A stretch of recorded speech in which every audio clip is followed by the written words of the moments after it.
Halo teman-teman, senang sekali masakan Papi Ivan bisa hadir kembali menemani Anda di hari Sabtu ini. Bagaimana kabar teman-teman semua? Sehat dan baik-baik selalu kan? Untuk menemani malam minggu nanti, kita bikinkan makanan kecil untuk orang serumah yuk. Kita akan membuat jajanan atau makanan kecil. Kalau di Purwokerto waktu dulu saya masih kecil, ini namanya indilindil teman-teman. Indilindil rasanya kinyal-kinyal, menul-menul, tapi enak sekali. Sering juga disebut bakso aci atau bakso tusuk ya. Nah, kalau di Bandung ini terkenal sekali namanya cilok teman-teman, atau aci yang dicolok atau aci ditusuk gitu ya. Untuk membuat cilok yang enak, takarannya dan cara membuatnya harus pas supaya tidak terlalu kenyal, dan bahkan bisa jadi kalau takarannya tidak pas jadi keras dan alot. Ayo kita simak video ini teman-teman, karena di sini saya akan berbagi resep supaya bisa bikin cilok yang enak, empuk, dan tidak terlalu kenyal. Sebelum kita lanjut, buat teman-teman yang belum subscribe channel ini, silahkan di subscribe dulu ya teman-teman. Terima kasih buat teman-teman yang sudah mau subscribe dan mendukung channel ini. Dan sekarang kita mulai aja yuk buat ciloknya. Ayo kita memasak.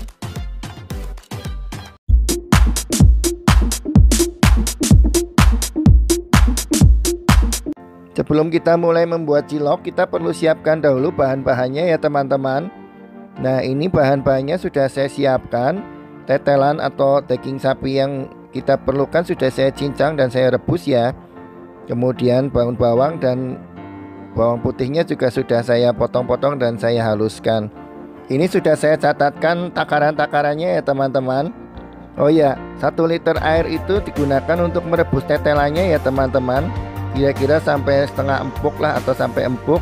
Dan sisanya jangan dibuang karena nanti akan kita gunakan untuk membuat adonan ciloknya. Nah, kalau yang ini catatan untuk bahan dan takaran bumbu untuk pelengkapnya ya.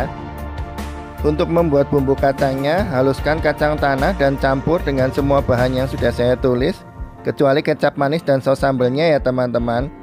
Oh ya, cabai rawitnya direbus dulu ya kalau mau pakai.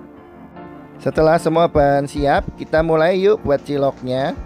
Pertama-tama kita didihkan sisa kaldu rebusan daging tadi ya, sebanyak 325 ml. Lalu kita tambahkan bumbu-bumbunya, garam, penyedap, bawang putih, dan merica.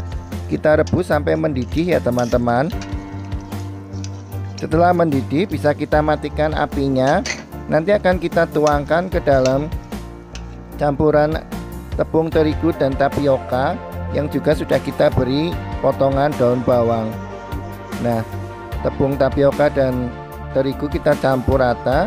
Lalu kita bisa tuangkan air kaldu yang sudah mendidih ini tadi pelan-pelan ya, sedikit-sedikit teman-teman, sambil diaduk-aduk. Mengaduknya bisa menggunakan spatula seperti ini atau bisa juga menggunakan sendok biasa. Jangan pakai tangan langsung ya, ini kan panas, kecuali teman-teman sakti dan tangannya sudah tahan panas. Baik, kita tambahkan lagi airnya sedikit, lalu kita aduk-aduk lagi sampai rata. Nah, kalau memang sudah diaduk cukup rata dan kira-kira tangan sudah kuat, sudah tidak terlalu panas, bisa kita lanjutkan mengaduknya menggunakan tangan supaya lebih rata. Oke, ini kita aduk sampai rata, benar-benar rata, atau bisa dibilang nyaris kalis lah ya. Bukan yang kalis-kalis banget sih, tapi paling tidak sudah tidak nempel di tangan seperti ini. Bahan adonan cilok kita udah jadi. Kita akan masuk ke langkah berikutnya ya. Kita akan mulai membuat ciloknya teman-teman. Kita ambil sedikit dan kita bikin bulatan-bulatan seperti ini. Untuk ukuran besar kecilnya sesuai selera teman-teman ya. Prosesnya saya lebih suka kalau semua bahan atau adonan ini dibuat bulat-bulat kecil dahulu, baru nanti mulai diisi. Tapi kalau istri saya buat, dia lebih suka dibulatin satu-satu langsung diisi. Terserah teman-teman mau ikut cara saya atau cara istri saya, hasilnya sama saja. Nah, saya sudah selesai membuat bulatan kecil-kecilnya ya teman-teman. Kita akan masuk ke proses berikutnya, yaitu mengisi dengan daging atau tetelan yang tadi sudah kita cincang dan kita rebus. Cara mengisinya seperti ini teman-teman. Kita pipihkan lalu kita berikan isiannya dan kita bulatkan kembali. Oh ya, kalau teman-teman kira-kira membuatnya ini agak lama, lebih baik adonan yang belum diisi ditutup dulu dengan kain atau kertas atau plastik ya teman-teman, supaya tidak kering. Nah, kita lanjutkan proses pengisiannya sampai selesai ya teman-teman, sampai semuanya terisi dengan daging atau tetelan. Supaya tidak banyak membuang waktu sambil proses mengisi ini, kita bisa sambil merebus air sekitar 2 liter yang nantinya akan kita gunakan untuk merebus cilok ini. Jadi nanti selesai kita melakukan pengisian ciloknya, bisa kita langsung masukkan ke dalam air yang sudah mendidih ya. Oh iya, jangan lupa tambahkan sedikit garam ke dalam air ini ya.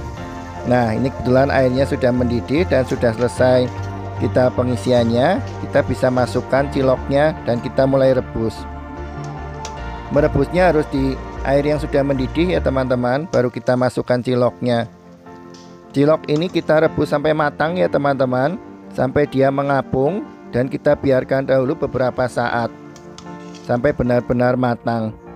Nah, kalau sudah matang bisa kita angkat, kita tiriskan ya, supaya tidak banyak kandungan air yang terbawa. Setelah cilok kita matang, kita bisa sajikan bersama dengan bumbu-bumbu pelengkapnya. Kita berikan bumbu kacangnya ya, sesuai selera, bisa banyak kalau teman-teman suka. Lalu saus sambelnya dan juga kecap manisnya. Nah, cilok ini setelah dibumbuin akan menjadi terasa lebih enak ya, lebih gurih dengan bumbu kacangnya dan lebih manis dengan kecap manisnya, dan juga ada sedikit pedas-pedasnya karena kita beri dengan saus sambal. Inilah cilok yang sudah kita beri bumbu, bisa diaduk-aduk dan disajikan. Akan menjadi lezat sekali dan semoga disukai oleh seluruh anggota keluarga ya teman-teman. Selamat mencoba. Terima kasih sudah menyimak video ini sampai selesai. Jangan lupa like, komen, dan subscribe ya. Sampai jumpa di masakan Papi Ipan berikutnya. Dah.